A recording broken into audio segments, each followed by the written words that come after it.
I mean, I could say, you know, that Henry Cow, for example, this group that I was in, which is really the kind of beginning of my musical involvement, well, not quite the beginning, but almost.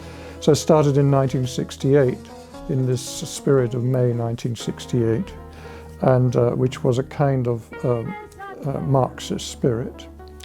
And that group went on until 1978. So, and that was very much, I would say, a Marxist group, but in a very chaotic way, always full of arguments and so on. The first thing to understand is that I was a communist. So I was kind of living the contradiction of being a communist in the West and learning more about what communism actually was in practice. Because obviously the communism that I read about, I mean, it was primarily to begin with a kind of an intellectual attitude. I mean, it simply seemed to me to be something that explained an enormous number of things about my life and the world as I saw it. One of the ways that I started to understand what communism was like in practice was through the recognition of our work by listeners in Eastern Europe. We started to get messages from people saying that they connected to our music and that they were doing music in Eastern Europe. And I think this particularly was true of Prague, of what was then Czechoslovakia. And so I communicated with people in Czechoslovakia. In fact, I wrote in the British Communist Party magazine an article about dissident Czech rock groups, for example. I mean, there's a lot of contradictions going on, yeah? And of course, what you don't realize is that you as a musician are trying to develop self-organization because the existing organizational structures don't suit what you're trying to do. And then you discover that, of course, the problem with the communist countries is even deeper than that, because the Communist Party wants to organize absolutely everything. And the one thing that horrifies it is any kind of independent initiative. So then you feel a kind of solidarity with these musicians. But at the same time, there's this ideological gap, you know, so this is all kind of very interesting stuff. So that's how my sort of first interest in Eastern Europe started. And I went to East Berlin and then on a train to Warsaw. This was at the time of the Solidarność. But again, I mean, on a political level, it was all very ambiguous because I went to an exhibition organized by Solidarność and discovered that it was an anti-abortion exhibition and that Solidarność was a deeply, to my mind, reactionary Roman Catholic organization. So, you know, although I was ready to accept the fact that it was a complete disaster that the Communist Party had completely lost the whole working class of an entire country, that didn't necessarily mean that the alternative was going to be very positive, in my view.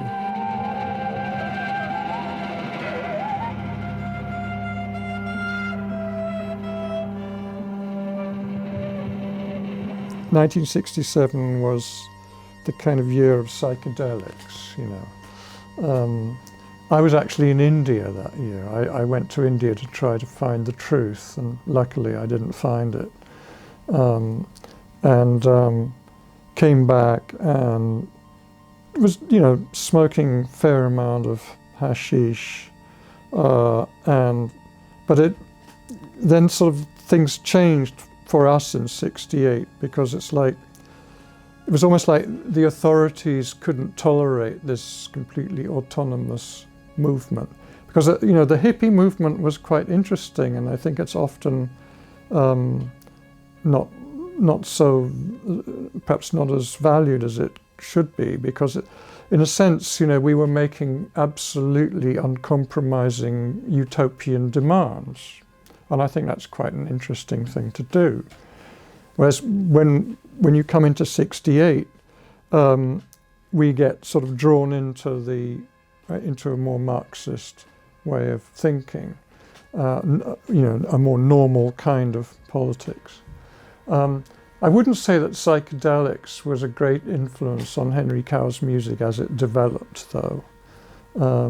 I think what we were really interested in was, I think we saw that rock music was extremely open. It had certain qualities. It was extremely open and undefined.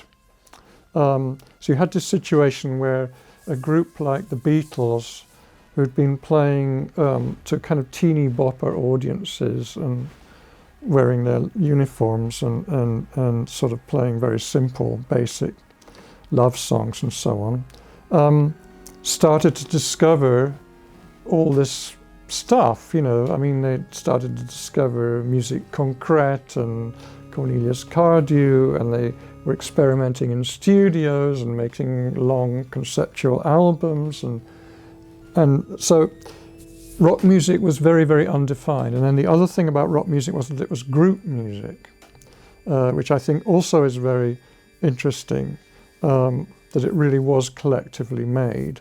So we saw rock music as a place where we could try to bring in elements from so-called serious contemporary music and put them into this new context so that they would be more accessible for a wider audience, yeah?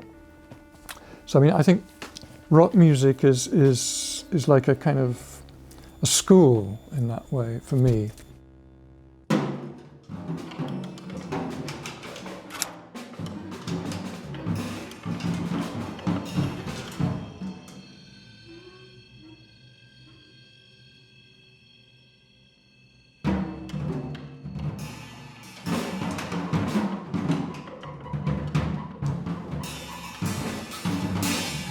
In fact, I still think of that sometimes when I see, in the context of working with Iancu, because I've noticed that a lot of people who've had a background in rock music find it very easy to work with Iancu, because basically, it's like in rock music, there are very, very few behavioral rules, yeah?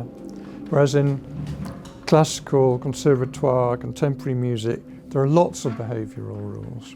So, for example, I've seen when Iancu used to invite soloists from Paris or London or somewhere to come and play with the Hyperions in Bucharest, some of them would get very upset because it seemed like he wasn't following the rules. But the people who didn't care were people like me and, for example, Daniel Kienzi, for example, who'd been an electric bass player in a rock group. He didn't give a shit about the rules. I seem to remember one gig where he waited at the side of the stage to be called on stage, with his instruments, and he was never called on. He didn't complain,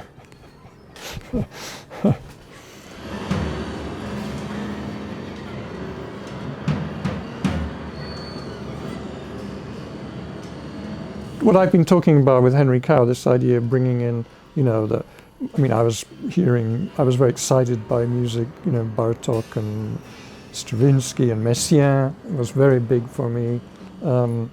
Stockhausen I was still struggling with a little bit, and that generation. But I was trying to bring this stuff and put it on a stage in front of a big audience of young people who didn't know shit, and who would just take it. And also the free improvisation aspect, When it came to punk, I think the really interesting thing about punk was this adjustment of the means-ends relationship, because what they saw was that there were these kind of groups with an enormous amount of equipment, with an enormous amount of technique, and but with a very hollow, who were very kind of hollow, because inside there was nothing. Whereas if you had something really sort of simple, like, for example, you know, you were very angry about the system and angry about the way you were treated with, you only needed 2 chords on a guitar. But if you really expressed that, that was worth more than a whole album by the Pink Floyd, you know.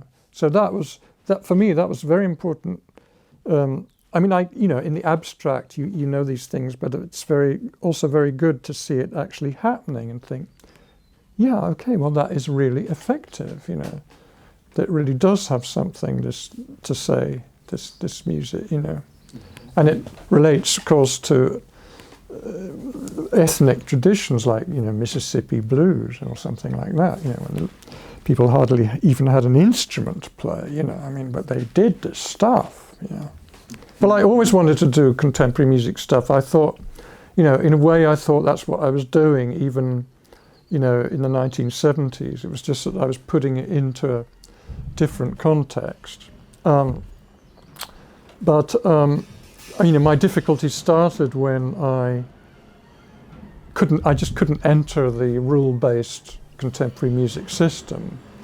I mean, despite having done the work that I'd done, you know, some of which I think stands up as contemporary music, I was just absolutely persona non grata, you know. I mean, no way was anybody going to commission a piece of music from me or invite me to work with their ensemble or anything like that, you know. It was like I was a criminal, you know. And that changed very, very slowly, but it was a very, very long, hard process, you know, where I felt I really wasn't sure whether it was even worth composing music, you know. So that's why it was very important for me, for example, that Anna Maria and Iancu recognized me as someone who could do that, and they weren't part of this same rule-based organization.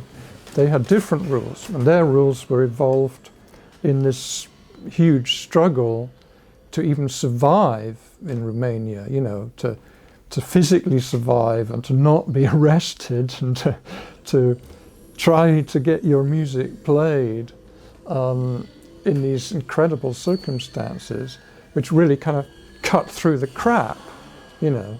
It was completely different from this adaptive system that we had here, where people were highly institutional, you know. And of course, on the surface, they had this blah blah about individualism and all the rest of it. But in fact, they were all, you know, they were all professors and in fucking university jobs and all this crap, you know, that is contemporary music.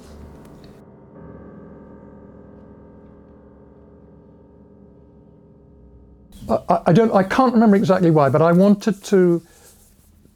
realized that I hadn't really got to grips with electroacoustic music. And I asked, I think it was Chris I said, can you lend me some electroacoustic? I want, you know, lend me 15 CDs that are going to turn me onto this stuff. And I went through them all. I found them incredibly bland and boring. And then I found one. I thought, you know, what is this? You know, it was Dumitrescu, Pierre Sacré. So I started asking people about this person, and nobody knew much about him, you know. So I think, I can't remember whether it was with Chris or just me, but we talked with Ed Baxter, who was running the LMC at that time. And he said, okay, the LMC will invite Dumitrescu to London. And so they did, and Iancu and Amma with the Hyperion drove from Bucharest to London in 2 cars and did a concert in the Purcell Room. And Resonance, which was the LMC's magazine, said, okay, interview Iancu, please, you know, interview them. So I arranged the interview, and I thought it was going to be, you know, a couple of hours, and it ended up being sort of like 8 or 10 hours talking. I don't think they kind of particularly clocked that or realized that I was producing music, but our ideas were really, you know, we were really firing off each other. So that's how that all started. it was when Iancu started talking about it, and I started trying to get hold of stuff and listen to it, and then I made the connection also with the Romanian folk music, and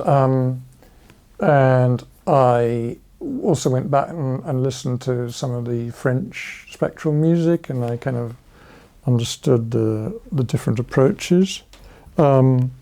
So yeah, I mean, there is this thing called Romanian spectral music. I don't know what form it is in today exactly, but then, you know, you could ask the same question about French spectral music. I mean, in some ways this spectral music has become an element of contemporary music in general, and I don't know whether there are other composers who are calling themselves spectral composers.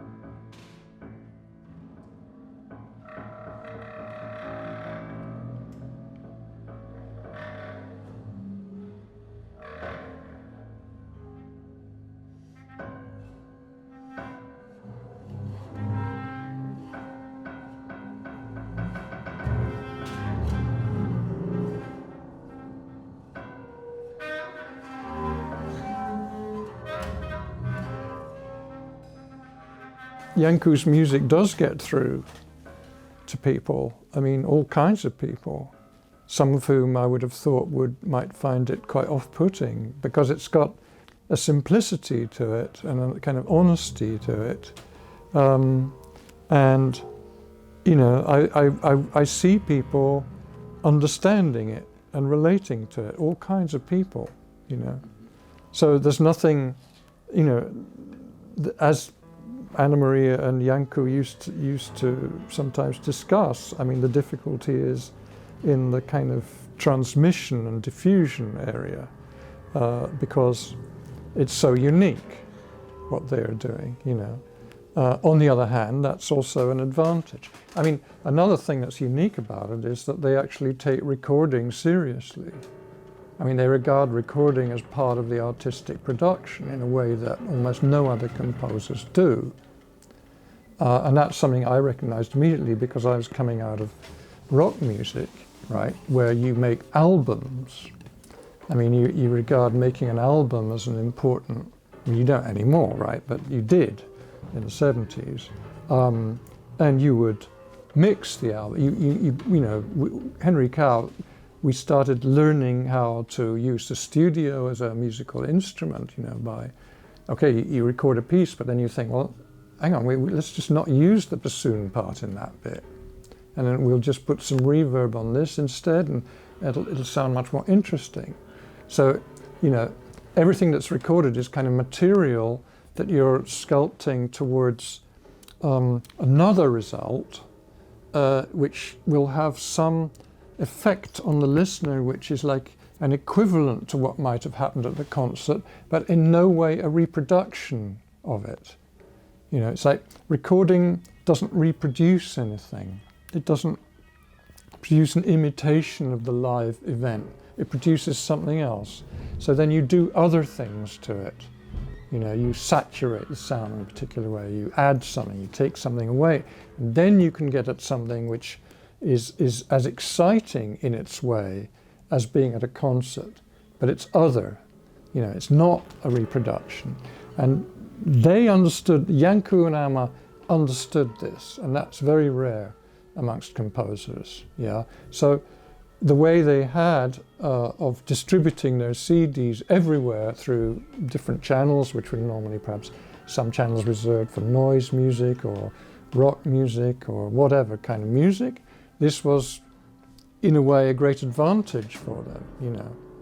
So what's interesting is that I think they get audiences that other composers would die to have, but at the same time they get no recognition from the rule-based contemporary music system, yeah, which continues to more or less ignore them.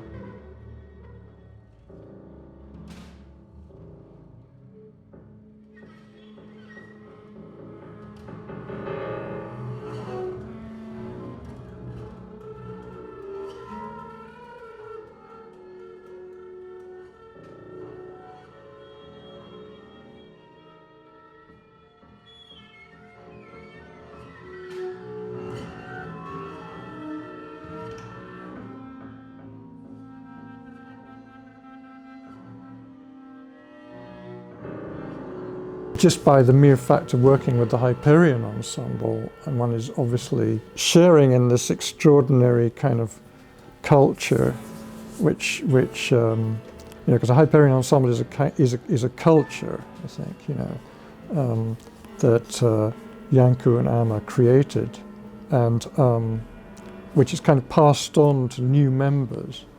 I mean, even with the, there've been some quite big discontinuities, let's say, where, for example, up to about 2010, the Hyperion Ensemble was mostly Romanian musicians with invited guests from other countries. Then Ilan Volkov invited Iancu to Israel, and suddenly it was like there was this other whole group who knew each other already and were able to kind of adapt their culture into being a new kind of Hyperion. We'd had some difficulties, I remember, prior to that, where Iancu was bringing in, for example, groups of musicians from New York who really didn't get it, some of them, because they had, they were too much in the head, musicians, So they had more difficulty getting into his music than, some of the original Hyperion members who were like, probably not first desk in the orchestra musicians, but they got it,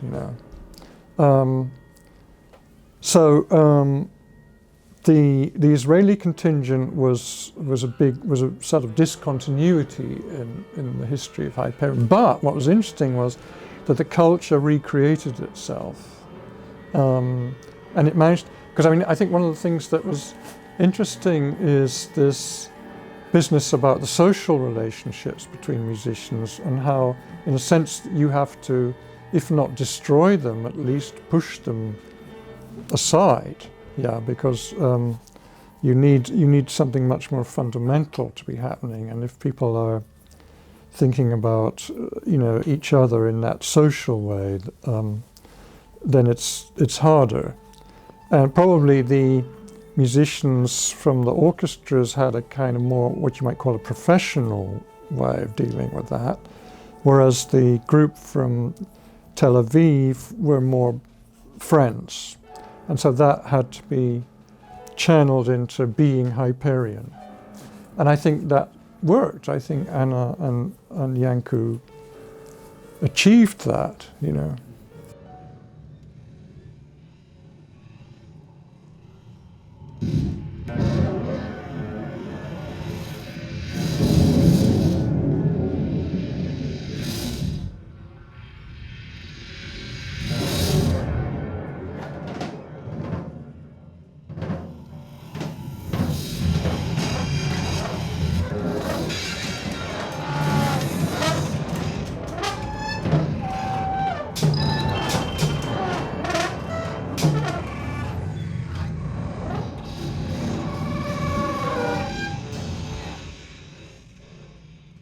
In this London situation where sometimes throwing in musicians who really don't know what they're going to be dealing with, and so it's a question of, are they going to take to that or not, some people just can't deal with it. They're sort of horrified by it, and I was trying to say to, sometimes, I try to explain things to people, by saying, well, what are you being asked to do in this situation? What you are being asked to do is to find something within yourself and pull it out on the spur of the moment, right? It's look into yourself and find something extraordinary for that instant in time. That's always the challenge, and you have to keep that in mind because, after a while, for example, when we were using the scores, it's very easy to recognize something in a score and think, oh yes, that means that. I know how that goes. Blah, blah, blah, blah. That's once you start doing that, you're screwed, you know, because that's not.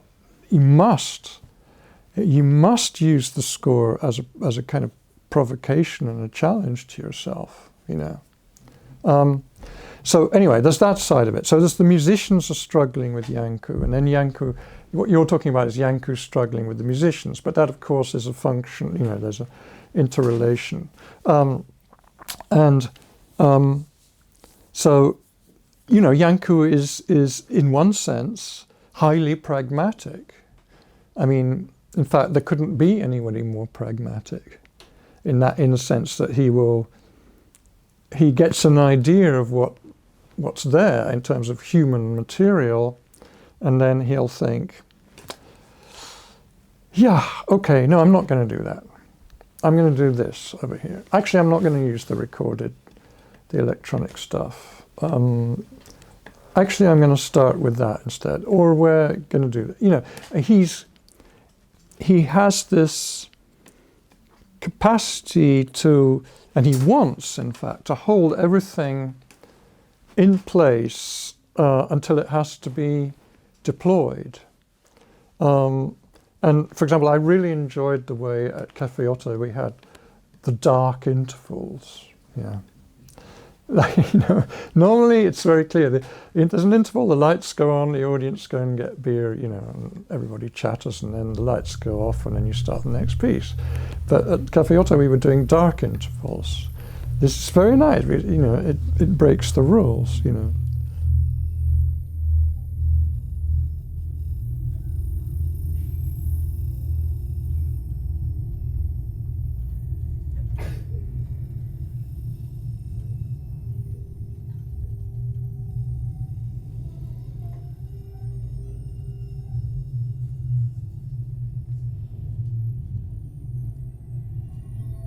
I mean, Iancu found something big a long time ago, and he's been figuring out what it is ever since, but he found it.